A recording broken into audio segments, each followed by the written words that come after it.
I think it was really having a child of my own that made me revisit my look on technology and become much more aware of just how attached we are to our mobile devices. You've got a sentence in this book about how important it is to acquire a digital identity in the womb. Could you explain that? Well, gosh, our digital identity begins now even before we're born. I know it sounds crazy, but as parents, that first time that you post that you're expecting online, that first oversharing sonogram photo, from that moment, suddenly you've created a digital footprint for your child that will live on. And I talk to a lot of parents about the responsibility, the really big responsibility we have to our children that way. What is this responsibility?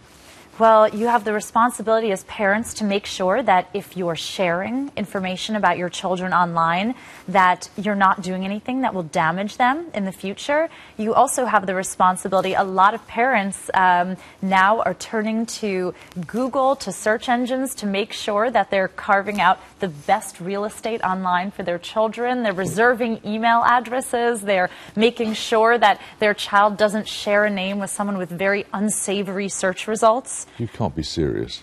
I am serious, because think about it. For the rest of a child's life, the first thing anyone's going to do when they meet them is search for them online. And I think it's actually quite important for parents these days to make sure they're putting a child's best foot forward if that's the first thing anyone's ever going to do. Do you think there is any longer a distinction between the private and the public? I think it's getting very blurry. Now, I think in our real lives, we have private, we have public, but most of our lives, we live in the personal area in between. I share things I wouldn't really want on the cover of the newspaper, but it wouldn't crush me if it wound up there. Unfortunately, online, we don't have that luxury. Everything online is either very public or very private, and that's it. Best not to go online, wouldn't you say? Well, I would think that a few billion people might disagree with that statement. No, they choose to do it. They've chosen to succumb to a created need.